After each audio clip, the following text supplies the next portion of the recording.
एक नगर के एक राजा थे, उनकी बेटी का नाम था वैराग्यवती। उनका नाम वैराग्यवती इसलिए पड़ा कि जब से उन्होंने बोलना सीखा तब से वैराग्य की बातें ही कहीं, इसलिए उनका नाम वैराग्यवती पड़ गया। सब लोग इधर देखिए, सावधानी से सुनिए सब लोग। यहाँ जितने भैया खड़े हैं मंच के आसपास, हाँ माता जी को करके फिर विराज जाओ सब। वैराग्यवती नाम की एक राजकुमारी थी, राजकन्या थी, लेकिन पता नहीं कैसे कौन से जन्म का उनका पुण्य था कि जन्म से जब से बोलना प्रारंभ किया वैराग्य की ही बातें मुख से निकलती थी। दुनिया के लोग सुंदर पुष्पों को देख के कहते कितना सुंदर है, कितना सुंदर है, कितनी इसकी सुगंधी देखो, इसका रंग देखो, इस पुष्प की कोमलता देखो। वैराग्यवती कहती सर्दियों को आने दो, पतझड़ का मौसम आएगा, सारी सुंदरता निकल जाएगी इसकी। घर के बड़े लोग कहते तू कैसी बात करती है, तेरे पास और कोई बातें ही नहीं होती। अब घर में रिश्तेदार के रूप में नव विवाहित जोड़ा आते, वो आकर के प्रणाम करते, बोले आप हमें आशीर्वाद दो, हम दोनों की जोड़ी सदा बनी रहे। वैराग्यवती आ जाती, वहां पर भी वैराग्य की बातें करने लगती। मन पंछी उड़ जाई हैं जादिन, तादिन तेरे तनु तर वर के, सबई पात झड़ जाई हैं, स्वार लाग करें सब पीती,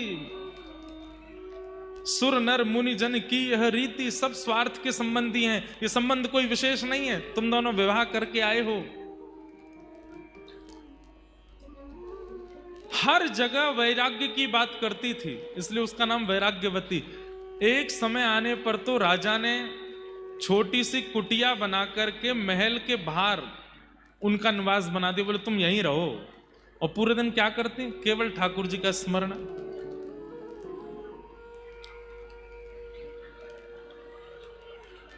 वैराग्यवती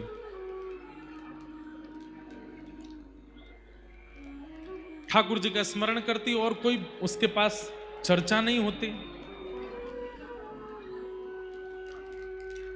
एक दिन अपनी कुटिया में बैठी थी, नाम की कुटिया थी क्योंकि राजा की पुत्री है तो सब प्रकार सारे सुख थे उसके पास, पिता ने सारी व्यवस्था कर रखी थी, सोने चांदी के बर्तन दे रखे हैं, सब कुछ दे रखा है, सब कुछ व्यवस्थित था उनके पास। तो एक बार एक चोर आया, ध्यान से सुनिएगा, और उस चोर को पता चला कि राजा के यहां पहुंचना तो बहुत मुश्किल है, महल में रहते हैं, बहुत लोग पहरेदारी में रहते हैं, पर ये राजा की पुत्री है वैराग्यवती, ये बाहर रहती है। और हमने सुना है इसके पास भी इतना धन तो है इसकी कुटिया में कि अगर चोरी कर लिया जाए तो हमारा कम से कम 1-1.5 साल का तो पोषण हो ही जाएगा। तो वो चोर जैसे ही वैराग्यवती की कुटिया में प्रवेश करने लगा तो वैराग्यवती उस समय ठाकुर जी की पूजा करके कुछ प्रार्थना कर रही थी, तो उसने सुना ये बोल क्या रही है।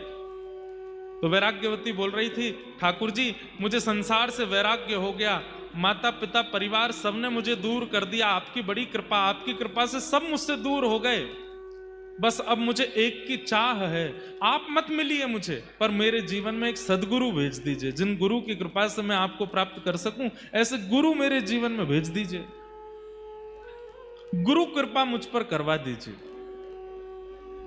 और ठाकुर जी से बस प्रार्थना करती रहती, मुझे गुरु कब मिलेंगे, मेरे सदगुरु कहां होंगे, मेरे गुरु कब कृपा करने के लिए मेरे ऊपर आएंगे। तभी वो चोर पहुंच गया और चोर ने सुन लिया। चोर ने मन में विचार किया, ये गुरु खोज रही है, भेष ही तो बदलना है, मैं बन के चला जाता हूं। धोती पहन करके, सिर पर बढ़िया त्रिपुंड लगा करके और हाथ गले में कुछ मालाएं डाल करके, झोला टांग करके तुरंत द्वार पर आ गए।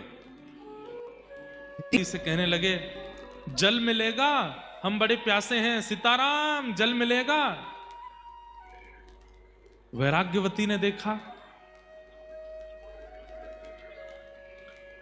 देख करके बोली, मेरे द्वार पर संत आए हैं, तुरंत जल लेकर के आई और जल ला करके जैसे ही प्रस्तुत करने लगी तो वो चोर जो संत का रूप धारण करके बोला, अरे अरे सुनो, प्यास तो मुझे बहुत लगी है, लेकिन मेरा एक नियम है। क्या?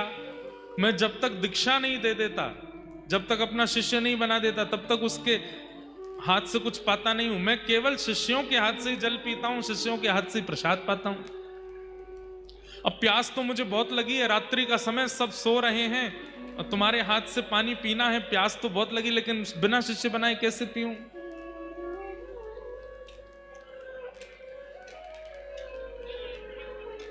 वैराग्यवती बोली, आप प्यासे रहेंगे ये मुझे स्वीकार नहीं, और मैं तो अभी ठाकुर जी से कह ही रही थी कि मुझे गुरु दे दीजिए, और उसी समय आपका आना हुआ है, तो निश्चित है कि आपको ठाकुर जी ने ही भेजा होगा मेरे गुरु रूप में आने के लिए। आप एक काम कीजिए, जल का पात्र बाद में आप पी लीजिएगा, मुझे दीक्षा दे दीजिए। हाँ, ये काम बढ़िया रहेगा, बैठो। और चोर ने अब उसको जो भी आता था मंत्र वंत्र बोलना, जो उसको राम नाम याद था या जो भी नाम याद था, कान में बोल दिया और गले में एक माला पहना दी, तिलक कर दिया, बोले आज से तुम मेरी शिष्या हो, लाओ अब जल पिलाओ। जलपान कर लिया। जलपान करने के बाद में गुरुजी बोले, बेटा अब हमको आगे अपने आश्रम की ओर जाना है और आश्रम का बहुत बड़ा उत्सव आ रहा है, उसकी व्यवस्था भी करनी है। जी गुरुदेव, आप आज्ञा करो। बोले काम करो, तुम्हारे पास जितना भी द्रव्य है, जितना भी सब सामग्री है, सब लेके चलो और हमारे आश्रम में थोड़े सहायता करना। और हमारी गुरु दीक्षा का एक नियम और रह गया है, वो हम अभी करेंगे।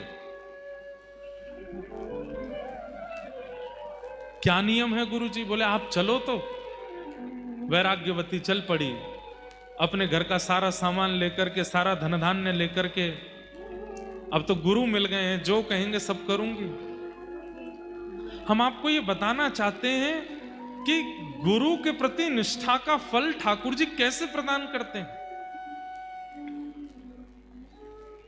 आजकल भी ऐसा सुनने में मिल जाता है, कई इंटरव्यूज में, कई जगह बड़े बड़े चैनलों पर भी लोग बोलते हैं, संत जन आदि, कथा वक्ता आदि आदि आदि ये तो सब बस लूट रहे हैं, इतना पैसा ले रहे हैं, इतना ये कर रहे हैं, यहां पैसा करते हैं। बहुत सावधानी से सुनो। अगर कोई इस मनस्थिति से कथा कर भी रहा है कि उसको धन कमाना है, कोई इस मनस्थिति से अगर शिष्य बना भी रहा है, तो भी शिष्य की दृष्टि कैसी होनी चाहिए ये सुनिए।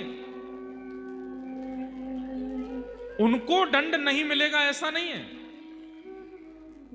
जो इस प्रकार लोगों का सिंचन करते हैं और केवल धन को प्रधानता देकर के सारी क्रियाएं करते हैं और रूप बनाते हैं वैष्णव का, ठाकुर जी कह रहे हैं वो बचने वाले नहीं है। उनको दंड यम नहीं देंगे, उनको दंड यमदूत नहीं देंगे, उनको दंड कोई और नहीं देगा, उनको मैं दंड देता हूं। और एक बात याद रखिएगा, क्लास टीचर डांट दे ठीक है, मॉनिटर डांट दे ठीक है, कोऑर्डिनेटर डांट दे ठीक है, प्रिंसिपल के पास अगर बात पहुंच गई तो फिर डांट कुछ ज्यादा ही सीधे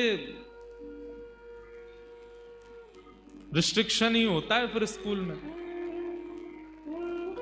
ठाकुर जी प्रिंसिपल हैं, सबको दंड नहीं देते। सबको दंड देने के लिए भगवान ने यमराज जी बैठा रखे हैं, सबको दंड देने के लिए ठाकुर जी ने, अरे भैया आ जाओ, ये जिनकी मैया है वो आ जाओ। हाँ रुको, कहां है, क्या नाम है बता दो, हम बुला दें। अच्छा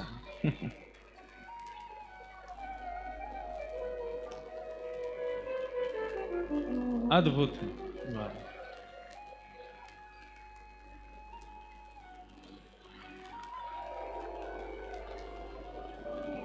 जय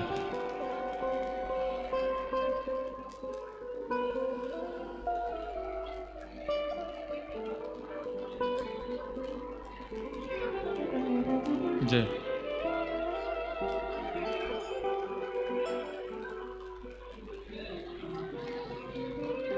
बोलो सद्गुरुदेव भगवान की जय। दादाजी महाराज के परम कृपा पात्र और अभिनय जगत के भी अद्भुत कलाकार राजपाल यादव जी भी अभी अभी पधारे हैं, खूब खूब उनका अभिनंदन। हम जो प्रसंग सुना रहे थे वहीं चलें दोबारा। कटनी के लोग अद्भुत हैं, अद्भुत हैं। हमारे दद्दाजी महाराज बड़े सरल और बड़े सहज और बड़े सरल स्वभाव के हैं। हमें आज पता चला किस लिए उनके अंदर इतनी सरलता, क्योंकि जब समाज ही इतना सरल स्वभाव का होगा तो फिर गुरुदेव को भी सरल तो होना ही पड़ेगा। और हमारी कथा चल रही है, इतना गंभीर प्रसंग, वो माता जी यहीं खड़े हो गए, जल्दी आ, यहां पे आ।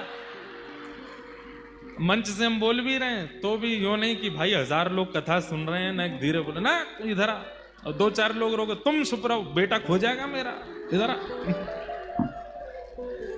ऐसी सरलता तो अच्छी, पर हमें हमारे प्रसंग पूरे करने तो नहीं, ध्यान से सुनो। तो वैराग्यवती, बचपन से ही वैराग्य आ चुका है सब चीजों से, ऐसी राजकन्या वैराग्यवती। कहां तक कहें, राजा ने भी अपने घर से बाहर एक कुटिया बना करके दे दी, वहां रहती है, क्योंकि घर में जो भी आता है सबको वैराग्य का ही ज्ञान देती है। आज गुरु की कामना कर रही थी तो एक चोर गुरु का रूप धारण करके आ गया और कहा कि मैं जल तो तभी पीऊंगा जब दीक्षा लोगी। दीक्षा ले ली। दीक्षा लेने के बाद में उस चोर ने कहा कि हमारे शिष्यत्व बनाने की एक विधि जो है वो जंगल में होगी, हमारे साथ चलो। तो राजकन्या वैराग्यवती गुरुदेव के चरणों में सब कुछ अर्पित करने के लिए जितना सोना चांदी, जितना धन धान्य उनके पास था, सब इकट्ठा करके अपने साथ अपने गुरुदेव के साथ जा रही है। बीच घनघोर जंगल में जाकर के उस चोर ने विचार किया, यहां राजा की सेना मुझे नहीं ढूंढ पाएगी और मैं यहां इसके पास जितना धन है सब चुरा करके यहां से भाग जाता हूं, पर यह भी एक तरीके से भागूंगा। कैसे? वैराग्यवती से कहा, वैराग्यवती इधर आओ। जी गुरुदेव आज्ञा करो। ये जितनी पोटली सामान सोना चांदी सब नीचे रख दो। रख दिया गुरुदेव, आज्ञा करो। पेड़ के पास खड़ी हो जाओ। पेड़ के पास खड़ी हो गई। एक बड़ी रस्सी लेकर के आए वो चोर और उस रस्सी से वैराग्यवती को बांध दिया और कहा, अब तुम्हारी असली दीक्षा हो रही है। क्या करना होगा गुरुदेव? बोले, जब तक मैं लौट करके ना आऊं तब तक तुमको यहीं बंधे रहना पड़ेगा, और तुम अगर यहीं बंधी रही तो तुम्हारी दीक्षा पूर्ण होगी। फिर तुम जो चाहोगी, जिस ठाकुर का दर्शन, जिस भाव का दर्शन, जिस लोक की प्राप्ति, वो सब तुमको मैं गुरु कृपा से तुमको प्रदान करूंगा। बस याद रहे, जब तक मैं आऊं ना यहीं बंधी रहना। वैराग्यवती बोली, गुरुदेव आप चिंता मत करो, मेरी निष्ठा है आपके चरणों में। बंध गई वहीं पर। बने थे सारा धन धान्य लेकर के, सोना चांदी आदि सब चुरा करके वहां से, और निकलते बने। अपनी पोशाक वोशाक सब उतार के फेंक दी। खूब नाचने लगे। बोले अब तो आनंद आ गया, 1-2 साल की भरपाई हो गई, इतना सोना चांदी मिल गया, गुरु बन करके किसी को ठग लिया, अब आनंद आएगा। और वैराग्यवती तो वहीं खड़ी है और बार बार उस चोर के चरणों का ही स्मरण कर रही है। कैसे युगल चरण है मेरे गुरुदेव के, कैसे सुंदर स्वरूप है मेरे गुरुदेव के। मेरे गुरुदेव कितने कृपालु हैं। यहां राज्य में हल्ला हो गया कि वैराग्यवती अपने भवन में नहीं है और सारे उसके गहने और जितने भी सोने चांदी आदि थे वो सब भी वहां से कोई ले जा चुका है। राजा ने अपनी सेना लगा दी चारों दिशाओं में, मेरी पुत्री को ढूंढो, कहां है। ढूंढते ढूंढते 3 दिन लगे। 3 दिन बाद घनघोर जंगल में वैराग्यवती मिली। एक पेड़ से बंधी हुई खड़ी है, मुख पर प्रसन्नता है, अपने गुरुदेव का स्मरण कर रही है। तभी सैनिकों ने जाकर के वैराग्यवती को प्रणाम किया। प्रणाम राजकुमारी, पिताजी महाराज आपको ढूंढ रहे हैं, आप जल्दी चलिए। जैसे ही रस्सी खोलने लगे, खबरदार खोलना नहीं। मेरे गुरुदेव मुझे बांध करके, मेरी दीक्षा चल रही है, जब तक गुरुदेव लौट करके नहीं आएंगे तब तक मुझे यहीं रहना है। सैनिक अब इससे ज्यादा क्या कर सकते हैं? दौड़ करके राजा को जाके बताया, उस जंगल में वहां वैराग्यवती बंदी है। बोल रही है कि गुरुदेव बांध के गए हैं, वो जब तक नहीं खोलेंगे तब तक नहीं आऊंगी। राजा, राजमाता, पूरा परिवार गया। सबने जाकर के कहा, वैराग्यवती चलो यहां से आगे जाना है घर पर। और कब तक बंदी रहोगी? 3-4 दिन तो तुम्हें हो गए। पिताजी, आप तो जानते हैं बचपन से ही मेरा स्वभाव वैराग्य का रहा है। कृपा करके जब तक मेरे गुरुदेव आके ना खोलें तब तक मेरे को स्पर्श मत कीजिएगा। मेरे गुरुदेव ही आकर के रस्सी खोलेंगे तभी मैं यहां से जाऊंगी। राजा बोले, तुम्हारे गुरु कौन है? क्या नाम है? कौन से संप्रदाय के हैं? किस शहर में रहते हैं? कहां उनका आश्रम है? कुछ तो बताओ।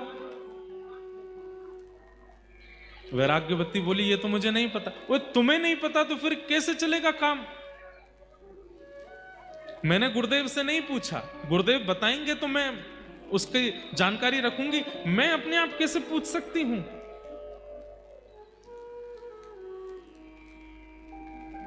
राजा बोले, क्या करें?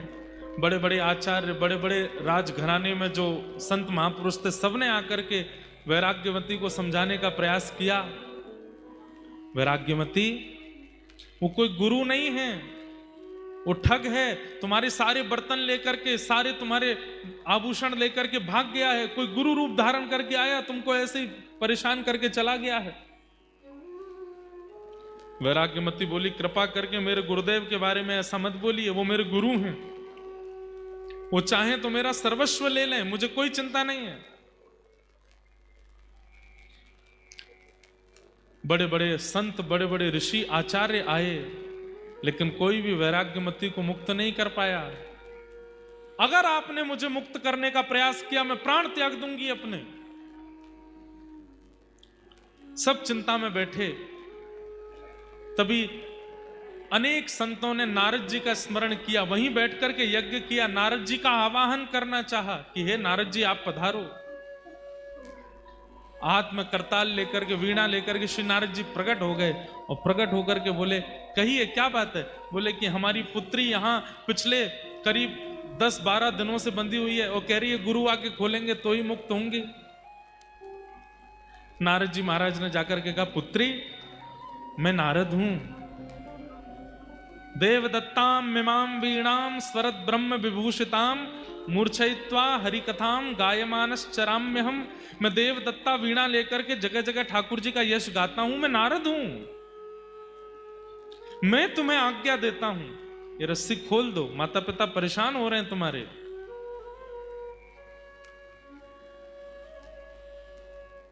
और तुम जिस गुरु के लिए यहां बंधी हुई हो, वो गुरु गुरु नहीं है, वो कोई और है। वो केवल तुम्हारा धन हरण करने के लिए आए थे। इतने में वेदमती, वैराग्यमती बोलने लगी, मुझे विश्वास हो गया आप नारद नहीं हो। बोले कि तुम्हें मुझ पर संशय हो रहा है? बोले हाँ, क्योंकि मेरे गुरु की निंदा कर रहे हो मेरे सामने खड़े होके। नारद जी वो नहीं हो सकते जो गुरु निंदा करे। नारद तो वो होते हैं जो गुरु की महिमा बतावे। आप मेरे गुरु की निंदा कर रहे हो, आप नारद नहीं हो सकते। नारद जी हार गए, राजा हार गए, पूरा परिवार हार गया। लेकिन वैराग्यमती ने रस्सी नहीं खोली। अंत तो गत्वा नारद जी ने जाकर के भगवान से कहा, बोले भगवान, घनघोर कलयुग आ गया है। बोले क्यों? बोले एक चोर समान गुरु की बात मान करके एक वैराग्यमती नाम की कन्या अपने आप को पेड़ से बांध करके खड़ी है। उसका गुरु कोई संप्रदाय से नहीं है, उसकी गुरु की प्रणाली कोई परंपरा से नहीं है। घनघोर पापी, एक चोर जबरदस्ती गुरु दीक्षा देकर के चला गया। और उस वैराग्यमती को देखो, बंद करके खड़ी है एक पेड़ से। मेरे गुरु आके खोलेंगे तो ही खुलूंगी। ठाकुर जी बोले, हम चलते हैं, हम जाकर के बोलेंगे तो खोलना पड़ेगा। शंख चक्र गदा पद्मधारी श्रीमन नारायण गरुड़ पर विराजमान होकर के आ गए। चारों लोकों से महाराज, चारों ओर से तीनों लोकों से पुष्प वर्षण होने लगा। ठाकुर जी प्रकट हो गए, वैराग्यमती के नेत्र सजल हो गए, पूरा परिवार धन धन्य हो गया। ठाकुर जी प्रकट हो गए, ठाकुर जी प्रकट हो गए। ठाकुर जी ने प्रकट होकर के वैराग्यमती को देखा, बोले हम तुम्हारी निष्ठा पे बहुत प्रसन्न हैं। ऐसी गुरु निष्ठा, ऐसी गुरु निष्ठा कि तुमने इतने इतने महीनों से अपने आप को पेड़ से बांध करके रखा है। हम तुम्हारी निष्ठा से बड़े प्रसन्न हैं। अब हम आज्ञा करते हैं, तुम ये रस्सी खोल दो।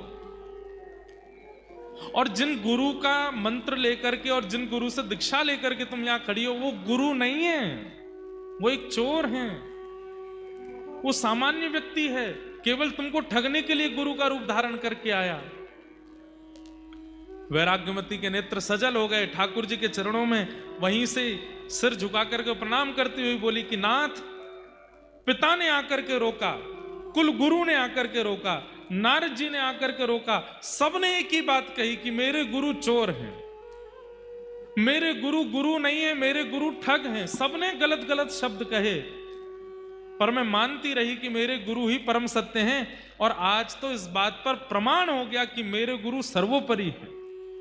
भगवान बोले मैं निंदा कर रहा हूं तो भी तुम मान रही हो सर्वोपरि। वैराग्यमती कहती है, जिन गुरु के जीवन में आते ही कुल गुरु के पास मुझे नहीं जाना पड़ा, वो यहां आ गए, नारद जी यहां आ गए, और अंततोगत्वा ठाकुर जी यहां आ गए, वो गुरु नकली कैसे हो सकते? जिन गुरु की दीक्षा प्रदान करते ही ठाकुर जी को मेरे सामने आना पड़ गया। अरे लोग हजार हजार वर्ष तक तप करते रह जाते हैं, आप उनकी तरफ देखते तक नहीं हो। यहां पर 11 दिन मुझे बंधे हुए पेड़ से, और मेरे गुरु बांध करके चले गए और बोल करके गए जब तक मैं ना आऊं तब तक खोलना नहीं। अगर मैंने पहले ही खोल दिया होता तो आज आपके दर्शन होते, नारद जी के दर्शन होते, इतने युग पुरुषों के दर्शन होते। ये मेरी गुरु की वाणी और ये मेरे गुरु की कृपा है। भगवान बोले जय हो, चलो अब हम आज्ञा कर रहे हैं, खोल दो। बोले ना, जब तक गुरु जी नहीं खोलेंगे तब तक नहीं आऊंगी। भगवान ने नारद जी को बोला, हे नारद क्या करो, हनुमान जी को बुलाओ।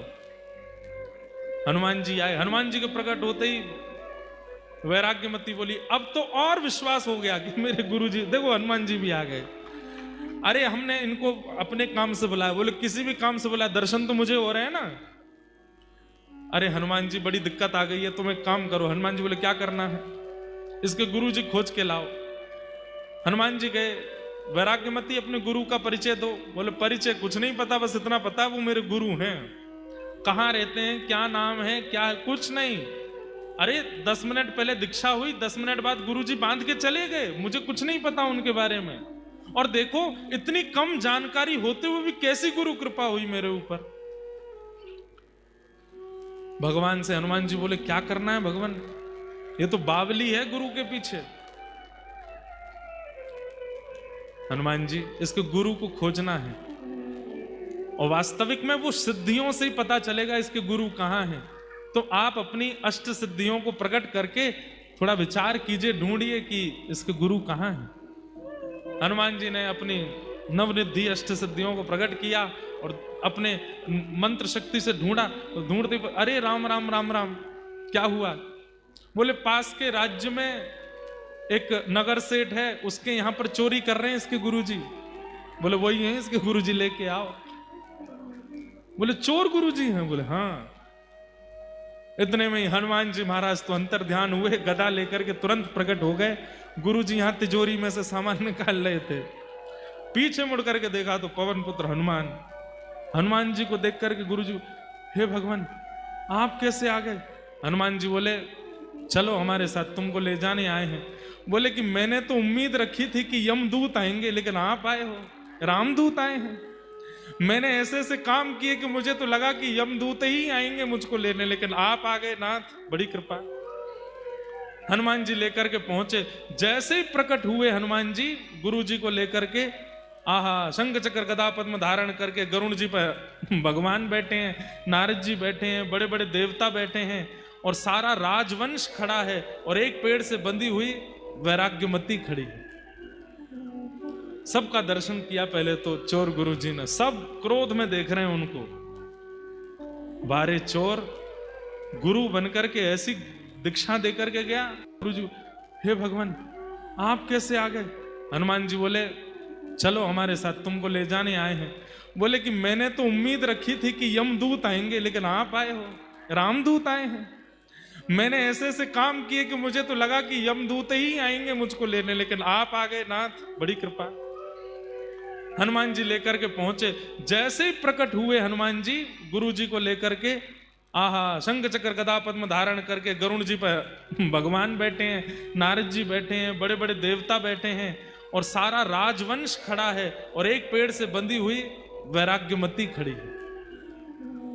सबका दर्शन किया पहले तो चोर गुरुजी ने, सब क्रोध में देख रहे हैं उनको। बारे चोर गुरु बनकर के ऐसी दीक्षा देकर के गया। जैसे ही वैराग्यमती को देखा, अब चोर बोलता है तू अभी तक बंधी है यहीं पे? वैराग्यमती बोली गुरुदेव आप आज्ञा करके गए थे कि जब तक आप नहीं खोलोगे तब तक मैं यहीं बंधी रहूंगी। भगवान ने कहा सबसे पहले तो इसको मुक्त करो। जा करके जैसे ही रस्सी खोली, वैराग्यमती ने चरणों में प्रणाम किया। भगवान गुरुदेव आपकी कैसी कृपा, 10 मिनट आपने मुझे दीक्षा प्रदान किया, रस्सी से बांध करके गए। आपकी कृपा से श्री हनुमान जी का दर्शन, नारद जी का दर्शन, पिता महाराज का दर्शन, गुरुदेव का दर्शन, ठाकुर जी का दर्शन हो गया। गुरुदेव आपको वंदन करती हूँ, प्रणाम करती हूँ। भगवान ने हनुमान जी की ओर देखा, नारद जी की ओर देखा। सब साधन मुझे प्राप्त करने के एक तरफ हनुमान जी देख लीजिए, और गुरु निष्ठा एक तरफ। ये गुरु निष्ठा है। गुरु को गुरुत्व मत सिखाओ, उनको रहने दो वो जैसे हैं। आप अपने शिष्यत्व में निष्ठा ले आओ। अगर गुरु अपनी पदवी से कभी गिर भी गए होंगे तो आपका शिष्यत्व उनको उठा लेगा, उनको पुनः विराजमान कर देगा। आजकल ऐसा ही होता है। हमारे भारत में कई जगह पर ऐसे ही गुरु प्रकट हो गए हैं। हर कोई दत्ता जी के जैसा स्वरूप का नहीं है, हर कोई श्रीमद वल्लभाचार्य जी जैसा नहीं है, श्री हितरवंश महाप्रभु जैसा नहीं है, हर कोई रैदास जी जैसा नहीं है।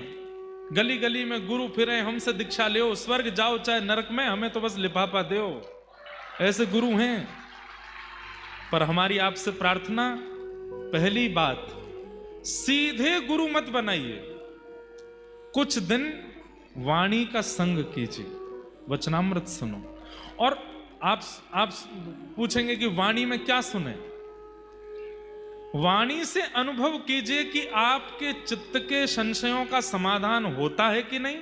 और दूसरी विशेष बात, इनकी वाणी सुनकर के मुझे भगवत साक्षात्कार की अनुभूति होती है कि नहीं। ठाकुर जी के प्रति अगर सामीप्य बढ़ रहा है, गलत मार्ग त्यागने की चित्त में इच्छा हो रही है, अपने जीवन को सुधारने का मन बन रहा है, अगर किसी की वाणी सुन करके, किसी का दर्शन करके, किसी के संग रह करके अपने दोषों को दूर करने की चित्त में इच्छा प्रकट हो रही है, तो समझो वो गुरु है और तब उनसे दीक्षा ग्रहण करो। लेकिन गलती हो गई, जल्दीबाजी में दीक्षा ले लिए, अब बाद में पता चला कि गुरु जी तो ऐसे ही हैं, तब क्या करें? तो ये बात मन में लानी ही नहीं है कि गुरुजी ऐसे ही हैं। हमारे गुरुजी जैसे भी हैं सर्वोपरि। आप अपनी निष्ठा प्रगाढ़ कर लो। अगर गुरु अपनी गुरु स्थिति से गिर भी गया होगा, ठाकुर जी उसको संभाल लेंगे आपके शिष्यत्व से। चाहे हार हो चाहे जीत हो, गुरु चरण में मेरी प्रीत हो। चाहे हार हो चाहे जीत। आजकल ऐसा भी होता है, अगर शिष्य जीत रहा है तो उसको लगता है मेरे गुरुजी बलवान है, मेरे गुरुजी आनंददायी है, मेरे गुरुजी बढ़िया हैं, क्योंकि मेरा सब बढ़िया चल रहा है, कमाई भी हो रही है, घर भी बन रहा है, सब कुछ बहुत बढ़िया चल रहा है, इसका मतलब मेरे गुरु की बड़ी कृपा है। नहीं, चाहे जैसी परिस्थिति आ जाए, आप अपने गुरु के प्रति निष्ठा का त्याग मत करो। कई बार ऐसा होता है बंधुओं कि गुरु शरणागति लेने के अगले दिन ही कष्ट आने शुरू हो जाते हैं। बहुत ध्यान से सुनिए सब लोग। हम तीसरी बार कटनी वालों से प्रार्थना कर रहे हैं, हमें बस शांति दे दीजिए और हमें कुछ नहीं चाहिए। हम साक्षात दद्दा जी को आपके चित्त में प्रकट कर देंगे, ये हमारा वचन है। बस आप हमको शांति दे दो। भाव इतने प्रकट होते हैं पर हम भूल जाते हैं आप लोगों की हिलना डुलना ये सब देख देख के, तो इसलिए हमारी प्रार्थना थोड़े नेक शांति से सुन। क्या बता रहा था मैं? कई शिष्यों ने ये अनुभव किया होगा, कईयों के तो दीक्षा के बाद दिन ही बदल गए, खाकपति थे अरबपति बन गए, सब कुछ प्राप्त हो गया। और कईयों को दीक्षा के तुरंत बाद ही ठोकर लगी, गिर गए, नाक में लग गई, मुंह में लग गई और सब खत्म और होने लगा। जो रहा सहा था वो भी चला गया। दोनों स्थिति का क्या भाव है गुरु प्रणाली में, गुरु कृपा में? दोनों स्थिति का क्या भाव है? ध्यान से सुनो। अगर गुरु शरणागति प्राप्त करते ही सब छूटने लगे, सब खत्म मात्र सा होने लगे, तो इसका अर्थ है हम आप सब लोग अनेक जन्मों तक पृथ्वी पर अपने पूर्व जन्मों के या इस जन्म के कर्मों को भोगने आते हैं। ये सबको पता है, ये प्रारब्ध कर्म हम भोग रहे हैं। हमने ऐसा ही कुछ पूर्व में किया है जिसका फल हमको इस जन्म में मिल रहा है। इस जन्म में भी हम कुछ ना कुछ कर देंगे तो अगले जन्म में भी भोगना पड़ेगा। गुरु की कृपा कैसी होती है कि गुरु शरणागति प्राप्त होते ही, गुरु के मन का नहीं पता उन्होंने क्या विचार किया। अगर वो किसी पर बहुत कृपा कर देते हैं तो एक बार में सोच लेते हैं, लाला मन में विचार कर लेते हैं कि भाई अभी इसके 6-7 जन्म और बचे हैं, इसको 6-7 जन्मों तक अपने पूर्व के किए हुए कृत्यों को भोगना पड़ेगा। ठाकुर जी से प्रार्थना कर देते हैं, नाथ 6-7 जन्मों तक इसको नहीं बुलाइए, इसी जन्म में सब खत्म करवाइए। अगले दिन से ही कष्ट प्रारंभ होते हैं। 7 जन्मों तक जो प्राप्त होने वाला है वो एक ही जन्म में आ जाता है। सब धीरे धीरे भोग भोग करके वो बस उस समय धैर्य ना छोड़े, अपने चित्त के धैर्य को डगमगाने ना दे, बस भोग जो भी आ रहा है सामने, गुरु गोविंद दोनों को प्रणाम करके सबको सह ले। गुरु की अति कृपा होती है, तब व्यक्ति के जीवन के सारे कष्ट एक समय पर ही आ जाते हैं और सबको भोग करके वो निवृत्त हो जाता है। जीवन में आने वाले कष्ट से व्यक्ति जब भागता है, जीवन में आने वाले कष्ट के निवारण के लिए दुनिया भर के प्रयास जब व्यक्ति करता है तो वो कष्ट रुक जाते हैं और फिर प्रतीक्षा करते हैं, कोई नहीं आज रोक दो, 5 साल बाद फिर आएंगे। इसलिए उनको एक बार में ही स्वीकार कर लीजिए, गुरु गोविंद को प्रणाम करके सबको भोग लीजिए। 7 जन्मों में प्राप्त होने वाला कष्ट अगर गुरु कृपा और गुरु भाव में आपकी निष्ठा होगी, 7 दिन में व्यतीत हो जाएगा, 7 दिन में नष्ट हो जाएगा, निवृत्ति हो जाएगी। इसलिए उसके बाद गुरु पर संशय मत करो। हमने गुरु दीक्षा लिया, हमने गुरु शरणागति ली, हमने गुरुदेव को प्रणाम किया, हमारे तो जीवन में बड़े कष्ट आ गए। उसके बाद वो कष्ट नहीं, वो अनेक जन्मार्जित जो आपके भोग हैं वो सब एक साथ आए हैं और गुरु ने कृपा करके कहा एक बार में सबको नष्ट निवृत्त कर लो।